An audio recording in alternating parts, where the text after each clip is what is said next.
Hello friends, मैं हूं सन्मय प्रकाश और आप देख रहे हैं यूट्यूब चैनल सरकारी जॉब न्यूज़। ये 4 अक्टूबर 2020 के इंपॉर्टेंट करंट अफेयर्स क्वेश्चंस हैं। पीडीएफ अवेलेबल है विद नोट्स, एमसीक्यू है। इस वीडियो के डिस्क्रिप्शन से मिल जाएगा या आप इसे वीडियो खत्म होने से ठीक पहले मेरे बगल में जो डाउनलोड का लिंक आता है वहाँ से ले सकते हैं। बहुत सारे क्वेश्चन हैं और बहुत इंपॉर्टेंट। शुरू करते हैं। पहला क्वेश्चन, मेमोयर बुक है यानी संस्मरण बुक है अनफिनिश्ड। इसकी राइटर कौन है जिसकी बुक रिलीज होते ही अमेरिका में बेस्ट सेलर बन गई? आंसर होगा Priyanka Chopra. Okay, Indian actress.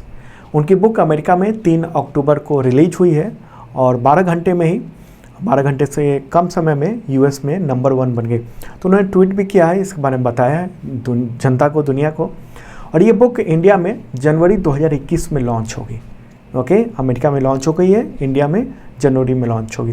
तो इंपॉर्टेंट क्वेश्चन है। अगला क्वेश्चन लेते हैं। बॉर्डर इलाके में 7,796 करोड़ रुपए के सिक्योर कम्युनिकेशन नेटवर्क के किस प्रोजेक्ट को केंद्र सरकार ने मंजूरी दी है? बहुत इंपॉर्टेंट प्रोजेक्ट है ये, क्योंकि चीन की सीमा पर यानी लाइन ऑफ एक्चुअल कंट्रोल पर चीन ने अपनी तरफ से ऑप्टिकल फाइबर बिछाना शुरू कर दिया है। ऐसे में इंडिया को भी बहुत सिक्योर लाइन की ज़रूरत थी कम्युनिकेशन के लिए, तो अब सरकार ने ये प्रोजेक्ट शुरू किया है। इसका आंसर होगा एस्कॉन फेज़ 4। एस्कॉन का फुल फॉर्म क्या होता है? Army static switched communication network. ये बहुत ही एडवांस नेटवर्क बनाने की योजना है। किस कंपनी को ये काम सौंपा गया है? तो एस्कॉन प्रोजेक्ट जो है वो ITI लिमिटेड को सौंपा गया है। PSU है एक, और टेलीकॉम और डिफेंस इक्विपमेंट मैन्युफैक्चरर कंपनी है। जिसको जो CMD हैं, chairman and managing director Rakesh Mohan Agarwal, तो उनके बीच और रक्षा मंत्रालय के जॉइंट सेक्रेटरी के बीच में कॉन्ट्रैक्ट साइन हुआ है। और ये 2 साल का कॉन्ट्रैक्ट है और अगले 10 साल तक ये प्रोजेक्ट को एक तरह से लागू रखना है। तो ये पूरा प्लान है। ओके, तो क्या होगा इसमें, कैसे होगा, ये सिक्योर कैसे होगा, क्या क्या चीज़ें इस्तेमाल की जाएगी, कौन सी टेक्नोलॉजी इस्तेमाल की जाएगी, इस सब के बारे में मैं आपको बता रहा हूँ। ओके, तो ये थोड़ा जानना ज़रूरी है क्योंकि आजकल हम लोग देख रहे हैं एग्जामिनेशंस में कि टेक्नोलॉजी से रिलेटेड क्वेश्चंस जो है वो अक्सर काफ़ी पूछे जाते हैं। देखिए, इसमें क्या होगा कि ये जो एस्कॉन प्रोजेक्ट 4 है, फेज़ 4 है, इसमें ऑप्टिकल फाइबर केबल का इस्तेमाल होगा। इसके अलावा सिक्योर जो माइक्रोवेव रेडियो फ्रिक्वेंसी है उसका इस्तेमाल होगा और सैटेलाइट का भी इस्तेमाल होगा। इसरो के कुछ मिलिट्री जो सैटेलाइट हैं उसका उपयोग आर्मी करती है, जैसे GSAT-7A। आगे आने वाले वक्त में और भी सैटेलाइट लॉन्च होने वाले हैं। तो यहाँ सवाल उठता है कि इतने बड़े प्रोजेक्ट की ज़रूरत क्या थी 7,000 से ज़्यादा करोड़ रुपए का? देखिए, अभी हाल ही में खबर आई थी, जो अभी टेंशन चल रहा है इंडिया और चाइना के बीच में, उसके बीच में ये खबर आई कि चीन ने पेंगोंग सी लेक में ऑप्टिकल फाइबर बिछाना शुरू कर दिया। और ये इंडिया के लिए चिंता का विषय है। क्यों? क्योंकि ऑप्टिकल फाइबर को कम्युनिकेशन का सबसे सिक्योर मोड माना जाता है। मान लीजिए कि तिब्बत में जो चीन का थिएटर कमांड है, मतलब थिएटर कमांड मतलब आर्मी और एयरफोर्स इन सब का मिलाकर एक थिएटर कमांड बनाया जाता है, और वो चाहता है कि LAC पर जो उसके तैनात सैनिक है उसको इन्फॉर्मेशन दे दे, और वो भी बहुत सिक्योर तरीके से, तो इन ऑप्टिकल फाइबर के थ्रू वो दे सकता है। इससे पहले क्या था? इससे पहले रेडियो के थ्रू इन्फॉर्मेशन दी जाती थी, कोड के थ्रू, तो उसको इंडिया इंटरसेप्ट कर सकता था, जान सकता था कि क्या इन्फॉर्मेशन दी गई है।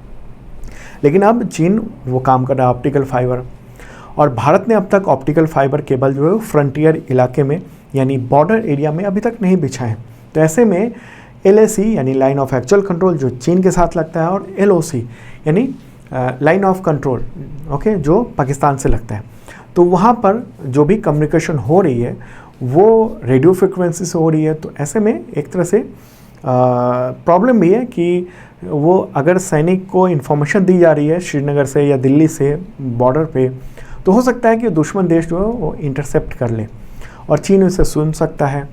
और अब चीन के पास एडवांस टेक्नोलॉजी हो गई है, सिक्योर कम्युनिकेशन सिस्टम उसने लिया है और बना रहा है, लेकिन भारत नहीं कर पा रहा है अभी तक। तो इसलिए ये बहुत सिक्योर कम्युनिकेशन नेटवर्क की ज़रूरत थी, और इसमें ऑप्टिकल फाइबर जो है बहुत भरोसेमंद होता है। तो प्रोजेक्ट के तहत क्या होगा, तो डिटेल बता रहा हूँ, इंपॉर्टेंट है क्वेश्चन। ओके, देखिए, अभी आर्मी जो है वो एसिंक्रोनस ट्रांसफ़र मोड टेक्नोलॉजी का इस्तेमाल कर रही है, यूज़ कर रही है, और इसको चेंज किया जाएगा, अपग्रेड किया जाएगा internet protocol and multi protocol level switching में, यानी MPLS में, इस टेक्नोलॉजी में।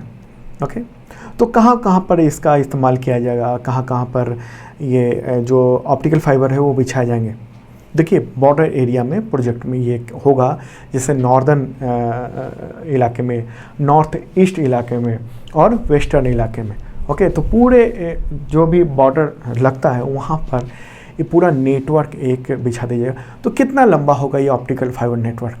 देखिए, द हिंदू और इंडियन एक्सप्रेस के अनुसार ये लगभग 11,000 किलोमीटर लंबा ये ऑप्टिकल फाइबर बिछाया जाएगा। Okay, 11,000 kilometre. वैसे तो इंडिया का जो बॉर्डर है वो टोटल उसकी लेंथ है मिनिस्ट्री ऑफ होम अफेयर्स के अनुसार 15,106.7 किलोमीटर। ओके, बांग्लादेश, चीन, पाकिस्तान, नेपाल, म्यांमार, भूटान और अफ़गानिस्तान से हमारी सीमा लगती है। लेकिन चूँकि POK है जो पाकिस्तान के कब्जे में है और अक्साई चीन वो चीन के कंट्रोल में है, तो इस वजह से दूरी कम हो जाती है। तो इस 11,000 किलोमीटर के एरिया में, लेंथ में ये ऑप्टिकल फाइबर डाला जाएगा। प्रोजेक्ट की लागत कितनी है? जैसे मैंने क्वेश्चन में ही बताया है, 7,796 करोड़ रुपए। कैसे बिछाया जाएगा ये ऑप्टिकल फाइबर? देखिए, वैसे ही जैसे आपके गली मोहल्ले कॉलोनियों में जो मोबाइल नेटवर्क कंपनियां हैं वो ऑप्टिकल फाइबर बिछाती हैं, ज़मीन में गड्ढे खोद के और बिछाया जाता है, उस तरह से ये बिछाया जाएगा।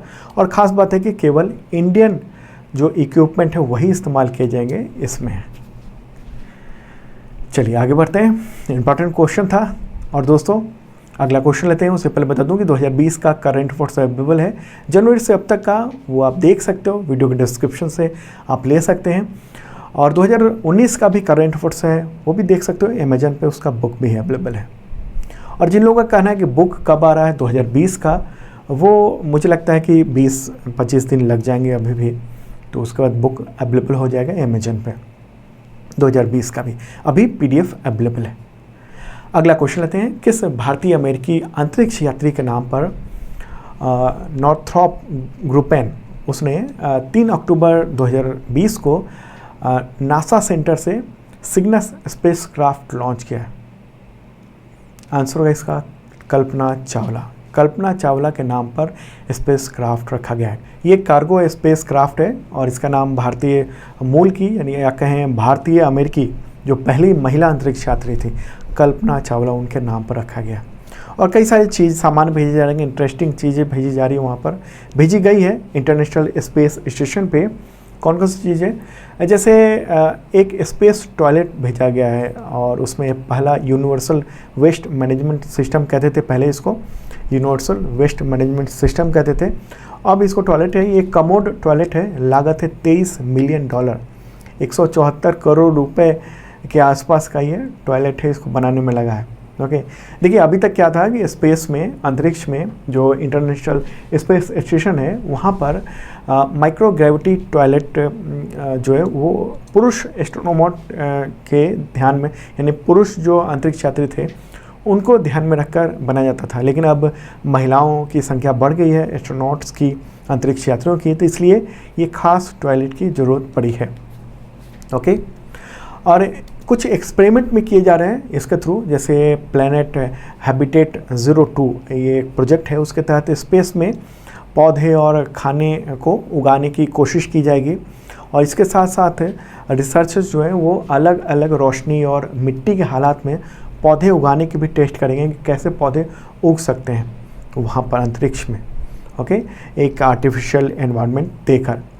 और एक और बात है कि माइक्रो ग्रेविटी में कैंसर की दवाओं का भी टेस्ट किया जा सकेगा कि क्या उससे बेहतरीन कुछ हो सकता है, अच्छा इलाज हो जाए उससे। तो हम बात कर रहे थे कल्पना चावला की। उनका जन्म कब हुआ था? बर्थ 17 मार्च 1962 को। कहाँ पर? हरियाणा में, करनाल में। और डेथ कब हुई? 1 फरवरी 2003 को, 41 वर्ष की उम्र में। कहाँ पर? तो अमेरिका में टेक्सास के ऊपर, टेक्सास एक जगह है, उसके ऊपर में कोलंबिया अंतरिक्ष यान था और वो क्रैश कर गया था और उसमें 7 अंतरिक्ष यात्री मारे गए थे उस वक्त, उनमें से वो एक थी।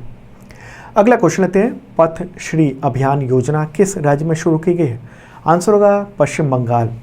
वहाँ पर चुनाव होने वाले हैं, तो उससे पहले तमाम सड़कों को मरम्मत किया जा रहा है और उसका नाम पथश्री अभियान कर दिया गया है। इसके तहत होगा कि 12,000 किलोमीटर की जो 7,000 से अधिक जो सड़कें हैं उसको मिशन मोड पर इसका मरम्मत किया जाएगा।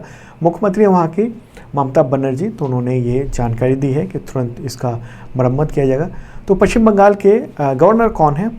जगदीप धनखड़। ओके, अगला क्वेश्चन लेते हैं। ICMR की रिसर्च रिपोर्ट के अनुसार चीन और वियतनाम के बाद अब कैटक्यू वायरस इंडिया में भी मिला है। तो मनुष्य में इस वायरस का कैरियर कौन है, वाहक कौन है, मनुष्य तक पहुंचाने वाला कौन है इनमें से? आंसर का इसका मच्छर और सुअर। तो इंडिया में मच्छर में ये वायरस जो है वो पाया गया है, देखा गया। क्या है ये कैटक्यू वायरस? देखिए, कैटक्यू वायरस की चर्चा तो पिछले कई सालों से हो रही थी, लेकिन ICMR यानी Indian council for medical research, तो उसकी एक स्टडी आई है, एक जर्नल में पब्लिश हुआ है, तो उसी के बाद ये चर्चा बहुत ज़्यादा फैली है। तो क्या है और किस में छपी है? तो ये रिसर्च छपी है Indian journal of medical research IGMR, उसमें पब्लिश हुई है और इसके अनुसार ह्यूमन सीरम में इस वायरस का एंटीबॉडी पाया गया है। एंटीबॉडी तभी बनता है जब वो वायरस आपके अंदर आया हो और शरीर जो है वो प्रतिरोधक क्षमता बनाए, यानी एंटीबॉडी बनाए। तो इसका मतलब ये होता है, एंटीबॉडी मिलने का मतलब कि भारत के अंदर डिजीज फैलने की क्षमता है, स्थिति है। और चीन और वियतनाम में इस वायरस के सबसे ज़्यादा मामले देखे गए हैं पिछले कुछ वर्षों में, और सबसे ज़्यादा जो है चीन में ही देखा गया है। चीन में क्या है, क्यूलेक्स एक मॉस्किटो है, क्यूलेक्स मच्छर है, और वियतनाम में पिग्स यानी सुअर में ये वायरस पाए गए हैं। तो क्यूलेक्स मच्छर क्या है? देखिए, कॉमन मच्छर है, मॉस्किटो है, जो घरों में पाया जाता है, भारत में भी पाया जाता है। पूरी दुनिया में अगर कहें मच्छरों की जो कैटेगरी है, प्रजाति है, वो करीब 3,000 से ज़्यादा है। इनमें 2-4 ही प्रजाति हैं जो ह्यूमन का ब्लड वो चूसते हैं, ब्लड लेते हैं। ओके, तो ये बीमारी फैल सकती है, जैसे कि जैपनीज इंसेफ्लाइटिस का जो वायरस होता है उससे फैल जाता है, या फिर मलेरिया बीमारी जो फैलती है मलेरिया पैरासाइट से, तो वो इसके थ्रू फैल सकता है, ये भी है।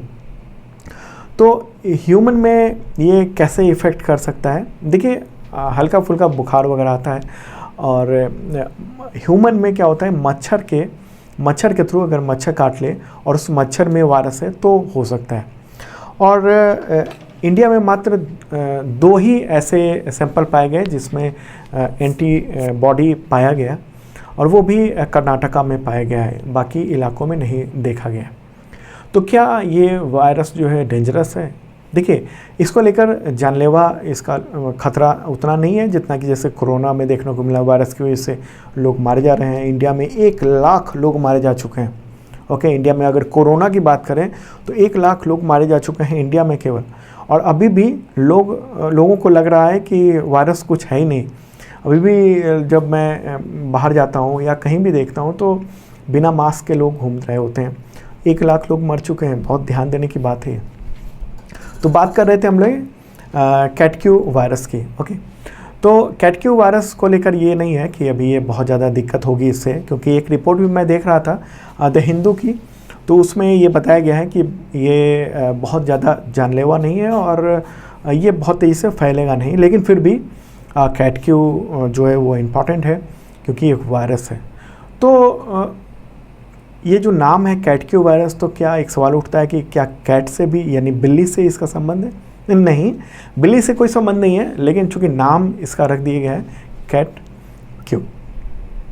तो ये कैसे रिसर्च हुआ है? देखिए, रिसर्च जो है वैज्ञानिकों ने ICMR के 2014 से 2017 तक किया है, और 1020 ह्यूमन सीरम सैंपल कलेक्ट किए गए थे, ब्लड से सीरम निकाल के, और उसमें से सबसे ज़्यादा जो सीरम थे वो कर्नाटक से लिए गए।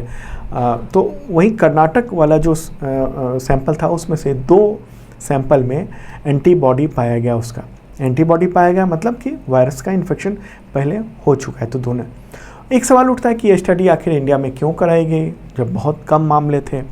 देखिए, ज़रूरत इसलिए पड़ी, वैज्ञानिकों ने सोचा कि क्यूलेक्स मच्छर की वजह से चीन और वियतनाम में ये वायरस फैल रहा है, तो क्यों ना इंडिया में देखा जाए, क्योंकि इंडिया में जो घरों में ये प्रजाति पाई जाती है, मच्छर जो पाए जाते हैं वो क्यूलेक्स होते हैं। तो इसलिए इंडियन साइंटिस्ट ने इसका रिसर्च किया था और अब ये रिसर्च पब्लिश हुआ है। अगला क्वेश्चन लेते हैं, विश्व पशु दिवस यानी वर्ल्ड एनिमल डे कब मनाया जाता है? आंसर होगा इसका 4 अक्टूबर। उद्देश्य क्या है? दुनिया भर के में जो जानवर हैं उनकी स्थिति में सुधार लाना, और इसकी शुरुआत हुई थी 1925 में ही। अगला क्वेश्चन लेते हैं, भारतीय तट रक्षक बल यानी इंडियन कोस्ट गार्ड ने किस पोत को 30 सितंबर 2020 को सेवा में शामिल किया? आंसर होगा कनकलता बरुआ। ओके, कोलकाता में इसकी तैनाती की गई है और ये कोलकाता के ही जो शिप बिल्डर कंपनी है, garden rich ship builders and engineers, तो उसने ये डेवलप किया है और किसके नाम पर रखा गया? एक स्वतंत्रता सेनानी थे, उनके नाम पर रखा गया है। भारत छोड़ो आंदोलन के दौरान असम में उनको गोली मार दी गई थी आज़ादी से पहले, तो उनके नाम पर ये रखा गया है युद्ध पोत। ओके, और ये हमारे कोस्ट की यानी कोस्टल एरिया की रक्षा करेगा। अगला क्वेश्चन लेते हैं, नियमित अंतर्राष्ट्रीय उड़ानों को अब कब तक के लिए प्रतिबंधित कर दिया गया? कोरोना वायरस की वजह से। आंसर होगा 31 अक्टूबर। ओके, जो रेगुलर इंटरनेशनल फ्लाइट्स हैं उसके परिचालन में रोक लगा दी गई है 31 अक्टूबर तक। वो रोक तो पहले से थी लेकिन अब बढ़ा दी गई है। ओके, और हालांकि कुछ फ़्लाइट्स हैं वो चलेंगे, जैसे वंदे भारत मिशन, इसके तहत जो दूसरे देशों से लाए जाते हैं लोग, तो वो चलती रहेंगी। अगला क्वेश्चन लेते हैं, भारतीय नौसेना ने किस देश की नौसेना के साथ 4 और 5 अक्टूबर को बोंगो सागर अभ्यास किया है, यानी अभी कर रहा है? आंसर होगा बांग्लादेश। ओके, आयोजन कहाँ पर हुआ? तो बंगाल की खाड़ी में हुआ है और इस दौरान दोनों सेनाओं ने युद्धाभ्यास, नाविक कला विकास, हेलीकॉप्टर, इन सब का संचालन किया, देखा। तो भारतीय नौसेना की बात हो रही है, तो नेवी चीफ कौन है? एडमिरल करमबीर सिंह। अगला क्वेश्चन लेते हैं, किस महिला क्रिकेटर ने T20 इंटरनेशनल में महेंद्र सिंह धोनी के विकेट कीपिंग का रिकॉर्ड तोड़ दिया है? आंसर होगा एलिसा हिली। ओके, और वो ऑस्ट्रेलियाई महिला क्रिकेटर हैं, 92 विकेट लिए हैं टोटल अब तक उन्होंने, और धोनी का रिकॉर्ड था 91 विकेट का, तो उसको उन्होंने तोड़ दिया। न्यूजीलैंड के खिलाफ खेल रही थी तब। तो दोस्तों ये था इंपॉर्टेंट करंट अफेयर्स। कैसा लगा ज़रूर बताना। PDF अवेलेबल हो गया है मेरे बगल में, क्लिक कीजिए, डाउनलोड कर लिए, या आप इसे इस वीडियो के डिस्क्रिप्शन से भी डाउनलोड कर सकते हैं। वहाँ भी और भी PDF अवेलेबल हैं, आपके एग्जामिनेशन में काम आएंगे। और जिन लोगों ने सब्सक्राइब नहीं किया ज़रूर करना प्लीज़, और बेल आइकन दबाना मत भूलना।